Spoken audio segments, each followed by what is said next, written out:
Welcome Welcome. back. Uh, Got a oh, bit of a longer one today. This one's it's actually we've read a story by this author before. I believe his name is or his username is Abject Ordinary. This one seems pretty cool. yeah, I skimmed it and I like saw something like about dragons or something. So I'm very interested to see where this is. I'm not sure if this is a horror or not. I didn't really because we read from him before, and Yep. his last one was a horror. I think his was the mermaid one or the siren Uh, one. I think that was him. I'm not 100. Take a look through percent the book. Um, Let me see here. but yeah, so I'm not 100% if this is horror or not. I didn't really ask. Um, so I'm curious to see what it's about. It's a little longer than our usual reads. Yeah. But yeah, we're gonna dive in and see what it's about. One thing I was gonna say for any of you guys who've been watching or been continuing to watch, because we've been seeing like quite a bit of growth even just in the past couple days, and Hmm. we really appreciate it. So, any of you guys who have been like avidly watching or keeping up with it, if you guys could comment any ideas you guys have or anything you'd be interested in seeing. Any Um, stories like you know of, just like send them our way. yeah, just let us know. It would help us out and kind of give us a little more direction to take this because we have a lot of stories from people we talk to or people we've been reaching out to. But it'd be nice just to see what you guys would be interested in to see too, so then we kind of have an Yeah. idea. Anyways, it's enough of me rambling. I'm gonna let Ben take over. My parents had me when they were very young, like very young, right out of high school. When you're at that age, I guess it feels like everything matters and your choices will last the rest of your life. I just wish they lasted more than a few years.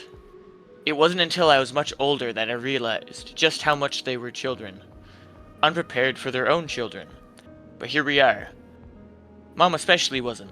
I had no idea how much she struggled every single day, why she always looked tired and sick whenever I saw her, why she breathed funny and never showed her teeth when she smiled. I used to be mad at her for being so absent from my life, but now I understand just how hard she tried, every single day. And my dad, to keep me sheltered from seeing her at her worst. He'd take me and my teddy bear, Nellie, on these long drives late at night, with the windows down, and I'd fall asleep in the back seat to the rumbling of the truck and the cool, fresh air to drain out the stuffy smoke from the apartment. He did that so often I had no clue when I woke up one day that I was 5 and it was morning and we were still driving. He had one hand on the wheel and the other holding his phone to his head. I looked out to the bed of the truck and saw bags of stuff, mine and his, but not hers. I overheard the last thing he said on the phone. I'm glad you think so. It's what's best for her, and you. We'll see you when we can. I love you, too. He tapped off the phone and tossed it onto the passenger seat, catching a glimpse of me in the rearview mirror. He looked over his shoulder with a smile that didn't quite reach his eyes. I always I was always struck with just how blue his eyes always were, bright and shiny. But today they were as red as the flannel shirt he always wore, like he hadn't gotten a wink of sleep, and I guess he didn't. When he grinned, his sharp canines poked out from under his lips, like a papa bear. Hey, Kit Kat, how you feeling? I rubbed my crusty eyes and hugged Nellie. I'm hungry. We'll stop somewhere soon. We've only got a couple more hours to go. I looked out the window to see miles of fields of wheat rolling in the wind like a golden sea. I'd never been here before. Where are we going? You know how Mommy and Daddy always said we wanted to move to a farm? I remember a kid's book they read to me all the time about a farm and all these animals like cows and horses and ducks. Then my dad would do the best voices for they'd read. And Dad said we'd have one of our own someday with all the animals, all the cows, the horses, the chickens, the pigs, and ducks. I always insisted there would be ducks.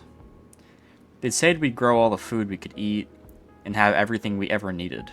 A real home for just us there, and the kind of thing I couldn't help but believe at that age. He continued, well, Daddy found one, way out in the country, away from the big, noisy, stinky town. We got the farm, sweetie. I was so happy, but something was missing. Where's Mummy? It took him a second to answer. You know, Mummy's really sick. She's always sick. I was annoyed. I didn't understand. Well, she's finally starting to get better. Like, really better. For real this time.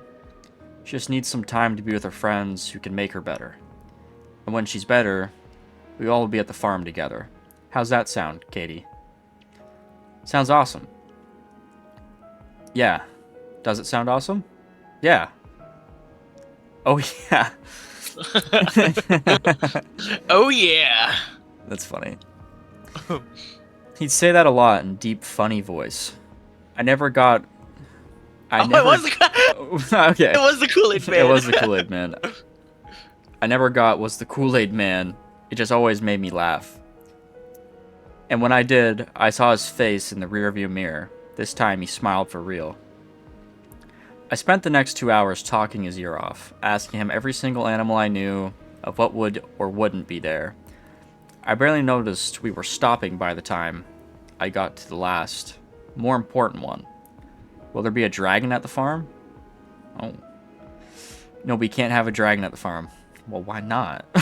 I want a dragon at the farm. Why not? Sweetie, why not? Because they'd burn all the crops, and they'd scare away all the horses and cows. I was devastated. I asked quieter, could we have a little dragon? He stopped and took... stopped. Oh, sorry, that's you. He stopped and took the keys out of the ignition, leaning over and back to me in his seat, dead serious. Tell you what, you get to keep any little dragon you find at this farm, but you gotta clean up all the fire, all the ash, and all the dragon poop, got it? He held out what I thought was the biggest hand in the world for me to shake. I held out a pinky. Deal, I offered. His eyes flared with genuine concern for a second, before he smirked and hooked his massive pinky against mine. Deal, now let's get inside. I jumped outside and looked around. The most overwhelming feeling I had was disappointment in this old, barren farmstead that clearly hadn't been lived in for years.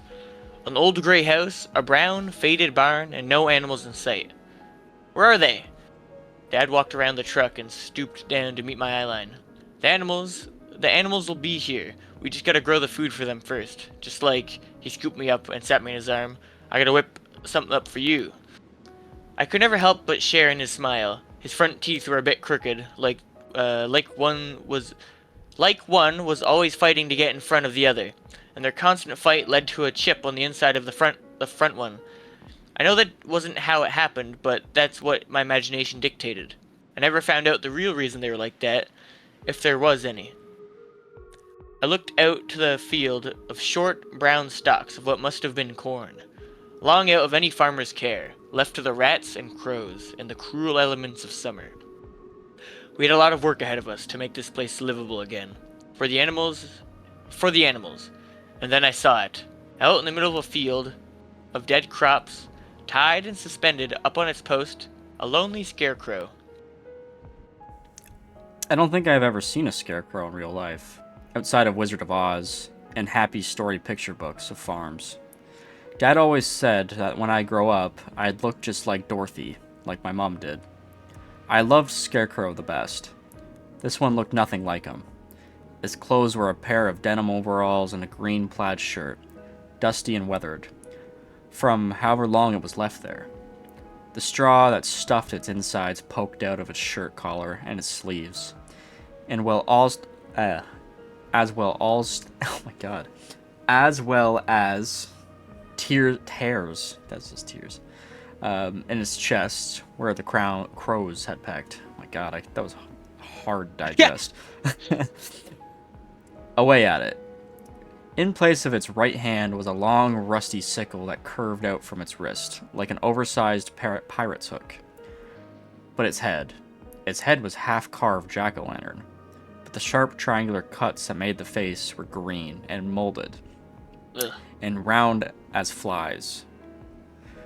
Came out and went. It looked soft, like no pumpkin should, starting to droop and slump over its shoulders and chest. It looked sad, What I remember most is the long orange strings of pulp and seeds hanging from the eyes and mouth. Ugh. That's gross. It is yucky. I hated that scarecrow.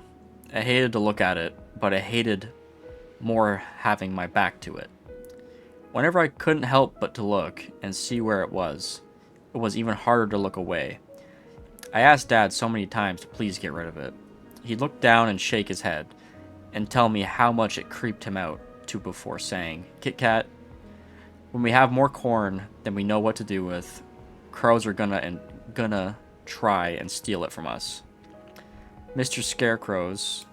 Hang on, sorry. Mr. Scarecrow's there to scare the crows away. Do you understand? I nod and pretend I did, only to pester him again, after however long he was at work on the land. Fixing up the house or barn. I can't imagine now how much was on his mind. But he had days and days of work to distract himself with. All I had was my thoughts. Nellie, a creepy old farmhouse with too many rooms, and that goddamn scarecrow. There wasn't a single room in the house that didn't have a window, and my dad said I couldn't have any one of them. I could have any one of them. Imagine the dad saying you can't have any of the bedrooms in the house. You don't get any of them. You gotta sleep in the barn. I wanted for my own bedroom, even up top the loft. I insisted on the ground floor, the one right next to his, looking back. I know the one concession I couldn't give him was a room of his own. I didn't sneak into every night. When I got scared, but even with Nellie and Dad in the very next room, I was scared every night. That paragraph was really hard to digest. Fair. Every night when the moon and the stars were shining bright and my room was lit with a soft blue glow, I look out my window into the field and I'd see the silhouette of the pumpkinhead scarecrow swaying slowly on his post, whichever way the wind blew, its long hook hand shining in the moonlight. Every time I look at that rotting thing, it seemed to look back, swiveling on its post as if to turn slowly whenever I was. I told Nellie as close to me as I could, breathing in her softness, and eventually, as always, my racing mind would run out, and my exhaustion would win over my fear. I'd always wished that in the morning it'd be gone, replaced with a nicer one, or just gone for good. But it was always the first thing I saw when I'd wake up, too. For weeks, it was like that, before my dad's handiwork really started to take shape. One afternoon, he placed a spare heater on the wall, opposite my bed, in the storeroom. He found stuff for pumpkin pie, and served it as a dessert, alongside a ham and a big bowl of applesauce. He was wearing his typical jeans and red flannel, but his whole air was different. How happy he was. Finally, sitting down to eat, he smiled his wonderful, crooked smile. Do you know what's special about today? I genuinely didn't know. I shook my head. You are 6 years old today. And what's more is you get to learn a new word. Uh-oh. I leaned forward to hear him better across the dinner table, while also basking in the scent of the pie. He leaned forward too, resting his arms on the table just behind his plate. Equinox. I repeated the word, wondering what it meant. It means equal night, and it's when the sun and moon have the exact same amount of time in the sky, down to the second. When summer ends and fall begins. And that's when you were born, Kit Kat. So, what do you want for your birthday? Where's Mom? I don't think he expected that. He took a deep breath and fidgeted his hands, and looked back at me. Mom's okay. She's still with friends. She's still getting better. Can we call her? I'm sorry, sweetie, not right now, but I promise we'll see her soon. He always said that whenever I asked. The answer never changed, no matter how closer Soon got. She never told me what was wrong. You think her Why mom's we never in the talked about scarecrow? her.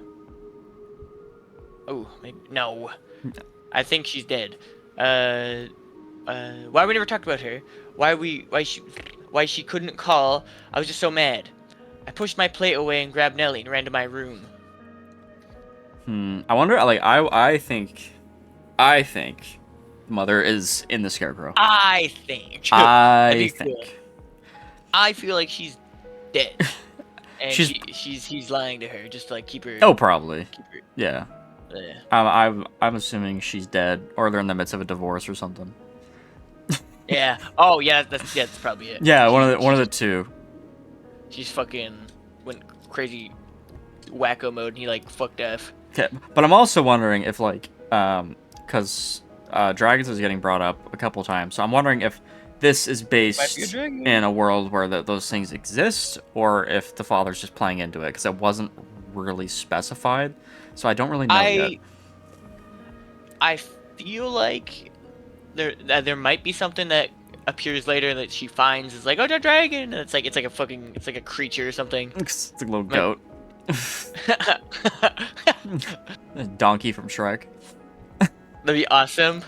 Donkey is a dragon slayer. He is. Oh, that's gross, bro. That is yo. It's true though. That's so gross. I'm gonna let you stew with that for a second. I'm gonna read this. I'm stewing. Bro. Anyways. Katie, I heard him yell out behind me. I slammed the door and stayed in. I curled into a ball with Nellie on my bed, holding her as close as I could, watching the sun go down. The light from the hallway and the creaks of the wood told me that Dad was out just outside my room, leaning against the door, silent. In silence, sorry. It was like that for a few quiet minutes, before he finally left. In the dying light, I saw him go into the barn, doing whatever last working calls of the day. And for the last time, I fell asleep to the sight of the scarecrow, staring, swaying back and forth, arms and sickle outstretched across its post. I woke up in a cold sweat from a nightmare I didn't remember. In the warm air emanating from the space heater, I could think or feel in that moment was how unbelievably dry my throat was. I touched my feet to the cold wood boards and zombie marched to the bathroom. At the end of the long hallway, the TV in the living room was glowing with whatever show.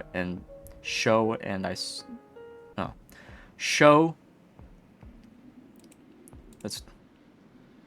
Am I reading that right? Show and I saw. Yeah. Show and I saw my dad's jeans and boots slumped into the recliner. I drank from the faucet for as long as I felt I could, and I wiped the cold water from my chin. Walking back to my room, I opened the door and there it was my bed.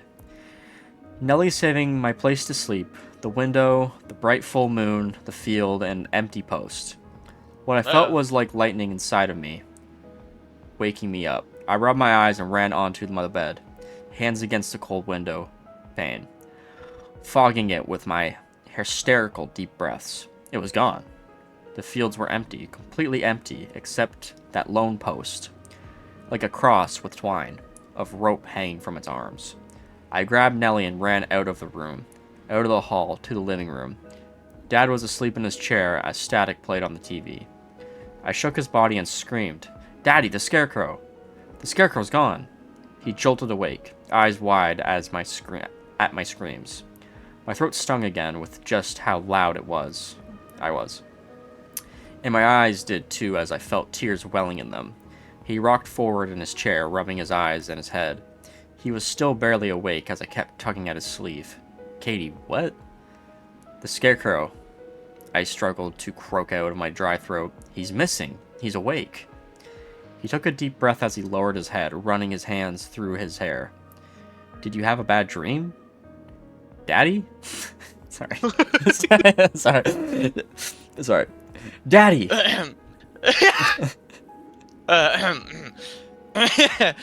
he, he looked up at me, eyes big and soft and blue. He stared at me for a moment, and he steadied my shaking body, placing both his hands on my shoulders. I could see how exhausted he was, like he was every day, but he smiled, and he said, "Okay," groaning, standing up from his chair. I followed close behind, shivering, as he walked down the hall out of the static TV light. His footsteps clacked on the wood, and he looked over his shoulder at me, calmly reminding me, keep her close, alright? Nellie had to be the only thing holding me upright, along with Dad's words. His reassurance. I was waiting for the punchline, for him to remember that he took it down after I fell asleep, something like that. I felt just how cold the air really was in my lungs, on my lips, on my skin under my flower pajamas. The door to my bedroom creaked open with just a nudge from my dad, and he reached in for the light switch, and he froze. The light didn't come on, and there was no flick of the switch. I stood by the side in the dark hall as my father towered over me, looking through the doorway. His eyes were wide and fixed on what he saw. His breath came out in shallow shudders. His hand came away slowly, almost imperceptibly, and returned to his side, shaking.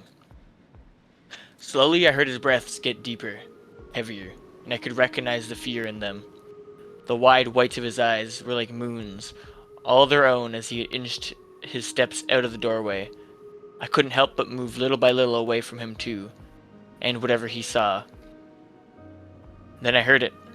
A single, silent tap from the inside of the bedroom, like a stick tapping a window, and then a long, metallic scraping sound that reminded me of nails on a chalkboard. Suddenly, Dad snapped out of whatever trance he was in, and his paralysis shifting to immediate action as he dashed to the side, scooping me up in his massive arms and sprinting me down the end of the hallway. No sooner than that did I hear the distinct smash of breaking glass from inside my room, and something heavy rolling in and crashing onto the floor. Keep your eyes closed, Kit Kat, Dad yelled fast and loud into my ear, as I bounced in his arms, with every bounding step. It's okay. An even louder, inhuman shriek sounded from inside the bedroom before I heard the door slam open. It sounded like screams, as much as it did howling, winds and croaking like old wood. I squeezed my eyes shut as the dull glow of the TV came and went in less than a second. I clutched as much to my dad as I did to Nellie. I heard the panicked jangling of the keys, and felt the cold autumn air on the back of my neck, and the jumping down of porch steps from wood to gravel to tell me we were outside. I heard the unlock clicking and opening of the car door, and my dad depositing me into the front seat over the console. All the while, I heard him loudly whispering, "Okay, okay, okay." It's easy to realize now he was as much trying to calm himself down as he was me, and in the safety of the car I thought now was finally okay to open my eyes. I saw him panicked, scared, in the open driver door, the overhead light from the truck shining down. He was halfway inside, just looking at me, taking 1 second to make sure I was okay. He said as much. "You're okay?" I remember the look on his face, a moment of calm and respite, looking at me. He had the look he always got before he was about to smile. I remember that. I remember a long, curved glint of light that shimmered over his head for less than a second before the rusty blade of a sickle erupted. Ooh. Damn, I wasn't expecting that. Erupted from his chest. I'll never forget his screams of pain as he leaned forward over the seat, his blood pouring down and off the tip of the red-stained blade. And I could see it behind him, its rotting face, the straw falling from its long arms. It looked at me with its hollow eyes. And as my dad struggled to hold himself upright, it turned and pulling him with it. Its movements stiff and awkward, like a puppet on strings. Okay, we definitely... we definitely misled... Did a little bit of misleading. At the start. I didn't realize this was actually a horror. Yeah, I didn't know. Talking about goddamn dragons and fantasy, and now Dad's getting shanked by a scarecrow. You can run through, not shanked. Okay, sorry, I'll continue. The thing walked back toward the house, dragging my dad on the gravel behind it. I couldn't move from where I was, no matter how much I wanted to do something, to do anything. I heard him groan as the sickle at the end of a long stick arm dragged him back. With one leg, it cleared the porch steps, but my dad used one hand to grab onto the railing, all of his last strength. Ugh, God, that would hurt. Yeah. The scarecrow struggled for a moment to get him up, to move him, and with the last pull of the sickle, I saw its pumpkin head fall from its shoulders, smashing into moldy pulp onto the deck. Then, headless, it dragged my dad the rest of the way in, closing the door behind it. It felt like I was frozen in that car seat forever, but it was still hours before the sun came up. Hours I spent running, walking, crying, down the only road out of that place. A girl in her pajamas, barefoot, walking for her life down a dirt road, clinging to her teddy bear. I wandered onto some access road some time before the sun started to rise, when a car slowed down to stop next to me. A man, a woman, 2 kids, and their dog. A family on a road trip. They asked a bunch of questions. I was too tired, too scared, too weak to answer. They took me to the nearest town, and I spent the next few nights in a police station, where they asked me all the same questions. With time, I was able to answer some, even ask a few. Police went to the farm and came back saying they found nothing. No dad, no blood. His truck was there, but all that was on the seat or the floor was hay. All they found on the porch was crows pecking at a pile of pumpkin's guts. Nothing in the house, except more hay. They didn't say anything about the scarecrow. They asked me who my mom was and what number they could call. Then it was a social worker, telling me about somewhere new. 3 nights in a police station and 12 years in the foster system. My only next of kin was considered unfit. And that's never really changed. Neither have I, for that matter, except for the worse. Every August, with the start of the school year, in a new town, in a new school, with a new family, I'd always freeze and scream and shout at the sight of any pumpkin, any scarecrow. I'd throw the nearest heavy object at any TV playing Wizard of Oz. I'd never go out on Halloween, and I'd always be the shut-in freak to my so-called siblings. I'd be the problem child who'd never outgrown her teddy bear to my pretend parents, all 6 of them. I couldn't have been out of the house faster the day I turned 18. 2 days before the fall equinox this year, and about as long a drive from Dad's old farm. Or, about as long a drive... Okay, I said it right. Old farm. Farm. I found it. And I thought about going back myself, for a long, long time. Find what they missed. What was right in front of their eyes. Find something. I don't know. Or find nothing at all. I used to have my own room in the old apartment, but I'd always wake up in the middle of the night, scared of the sounds I'd hear, the shadows I'd see. Even if it was nothing, I'd sneak out of my bedroom into Mom and Dad's to sleep between them and feel safe. But when Mom got worse, when I'd start to cough and complain of the smell in their room, one night I snuck down the hall to their bedroom door and opened it to see my dad, kneeling down on the other side, waiting for me, fully awake, fully prepared for me. Hey, Kit Kat. Hi, Daddy. That's alright. I can't. There's no way for me to read it without it sounding weird. Can't sleep? Yeah, that's fair. I'm scared. There's a monster in here. Oh yeah. His understanding always warmed me. Is that why you come to sleep in Mummy and Daddy's bed? You and Mummy don't get scared. Monsters are scared of you. They don't come when I'm with you. Even in the low light, I remember seeing him nod, leaning forward. You know I have someone to keep you safe.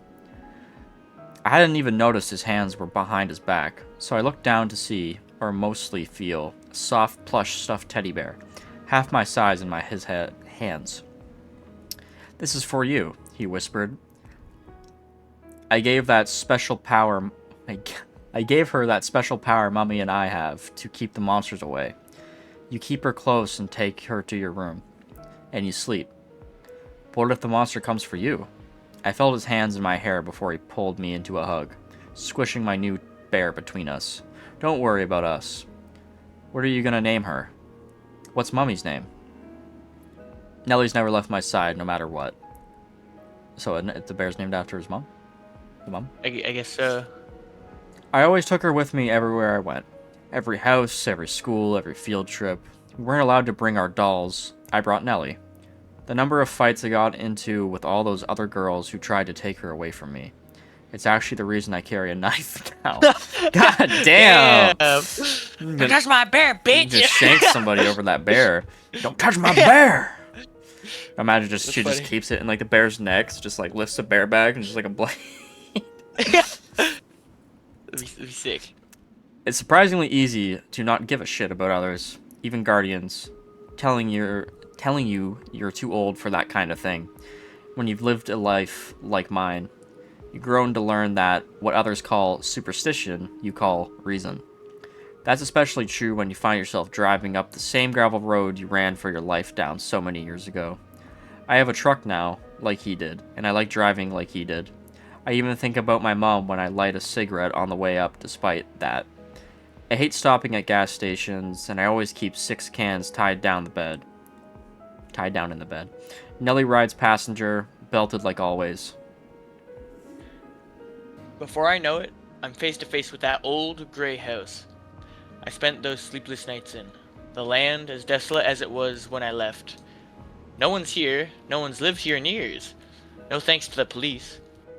I park and step out, and zip Nellie up into a blue backpack I sling over my shoulders. How ugly and abandoned and cold this place is. I walk up to turn around, the very spot he was killed, and dragged into the night. Remembering a moment exactly as it happened, and where, with no trace left behind, on the pure white ground. It's like looking at a ghost. I walk the same path he was dragged through, up the old creaky steps. I look up on the deck where where the scarecrow's head fell off. Nothing. The door gives way with no effort at all, and the house is as empty as ever. But I feel the heaviness in the air, the sharp, cold sting that keeps me from taking one more step inside. Only one last thing, one last place I've yet to look. I'd imagined the moment I'd see it again, over and over in my dreams, wondered if it had found some other molding jack-o'-lantern to wear as a head, if I'd see my dad's dried blood on its sickle hand. I turn around to the back of the house, and I see it. Sure enough, a thing on its post. Almost. You never forget something like that. The rotting smile, and eyes bleeding with pumpkin guts. Its overalls and green shirt, but that isn't what I see. And any of it. A red shirt and blue jeans covered in dust. Weathered and tattered with time. Straw seeps out of a gash in the center of his chest. The head is a cross-stitched sack of thatch, with the eyes and mouth sewn shut. A little brown hat sits on his down-turned head.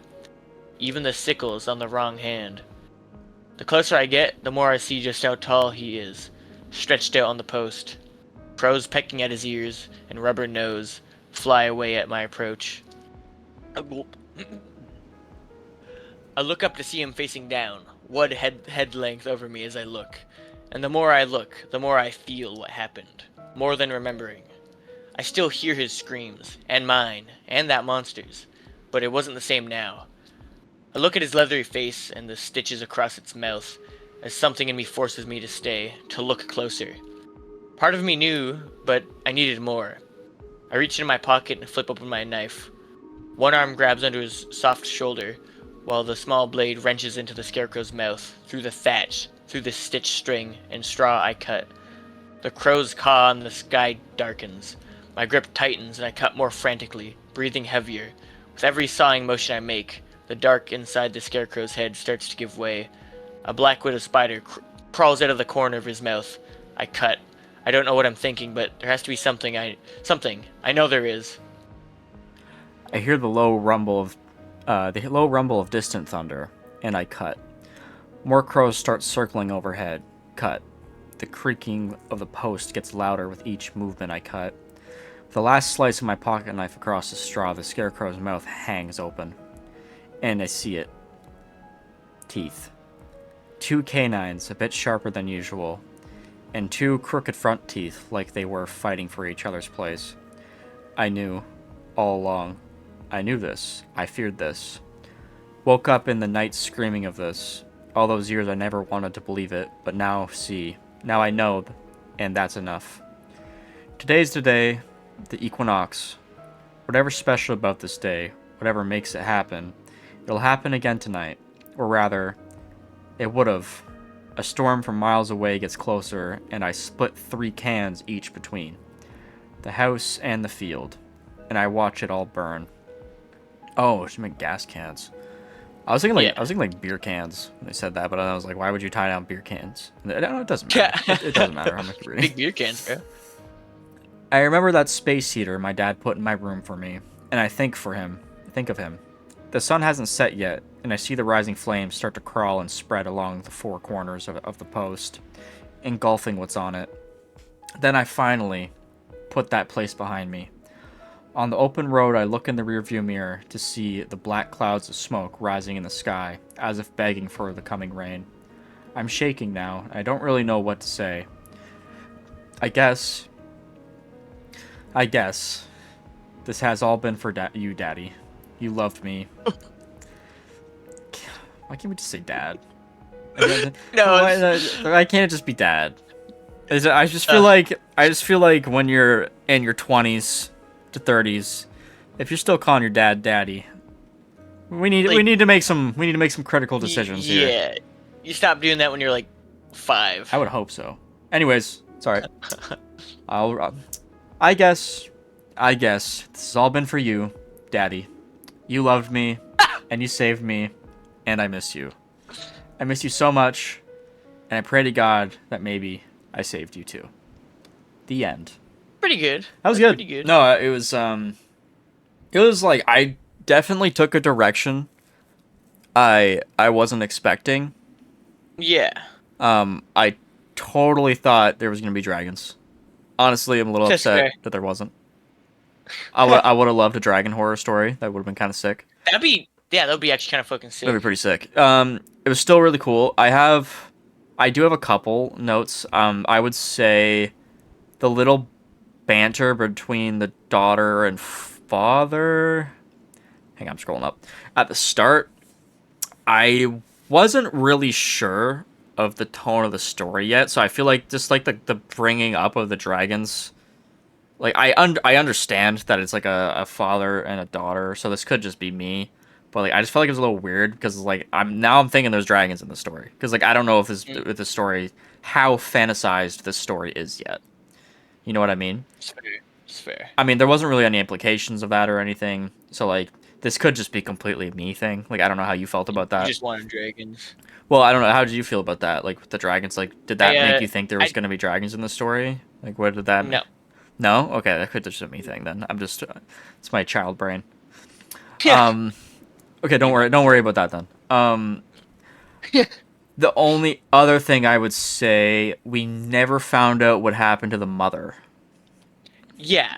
So I'm curious about what was going on there with the mother, because the mother, I'm assuming the mother was dead, just kind of by the way the dad was brushing it off, but we don't really learn why. We just kind of say, you kind of just say she's sick. That's about it. She never really came into play in the story at all, other than that. So it almost feels like at that point, like you don't really even need to bring her up. Yeah. Unless you were trying to maybe imply that the mother was a scarecrow at first, but maybe that was just something you had an idea for. I don't know, because I feel like that could have been a cool twist that That would have been cool. the dad actually killed the mother, and the mother became a scarecrow on this night of Equinox. And the night of Equinox brought her back, and then she took revenge on the dad, and the dad took the place. You know what I mean? Yeah. I think that could have been really cool. It was still really cool. Like, I was not expecting that at all. I wasn't either. The twist of the dad being the scarecrow, definitely a little bit predictable in the end. Well, yeah, he got turned into the scarecrow by the scarecrow. I think monster, I think you gave it away a little too quick. I think you should have like maybe played it up a little more. Like as soon as you said the hole in the chest, I knew. Yeah. Well, I think that's a point. Yeah. Well, I kind of already knew the direction it was going, but I don't know. Like a lot of this is just nitpick stuff. Like other than that, it was really strong. The only other thing I could say was you had some issue, like just some spelling issues and some grammatical issues. A lot of commas. Like a lot of commas. Almost too much commas. because I understand you're trying to split it up so it sounds like people talking, but sometimes it's just kind of like comes off a little awkward. Yeah. So that's like it was kind of like it would slow me down a little bit, because then I would get confused. But again, a lot of this is just nitpicking because it is a strong story. But anyways, that's all I have to say. Ben, I don't know if you have anything else to say. I enjoyed it. I really liked the I like the descriptions of like her, I guess her dad, like how the I guess she recognized the teeth as well from like she needed confirmation. She checked the face to see if he was actually in there. That was pretty cool. I don't know. Don't really have much else to say besides that. Okay. All right. Yeah. Well, I think that's where we are. We end it. If you guys made it this far, like if anyone watching made it this far, if you guys want to like, maybe subscribe, it really helps us out. It would really help out. You know how YouTube works, so we're gonna have to start saying Yeah. it. But anyways, guys, thanks for watching, and hope you guys have a good night. We'll see you guys soon. Goodbye. Bye.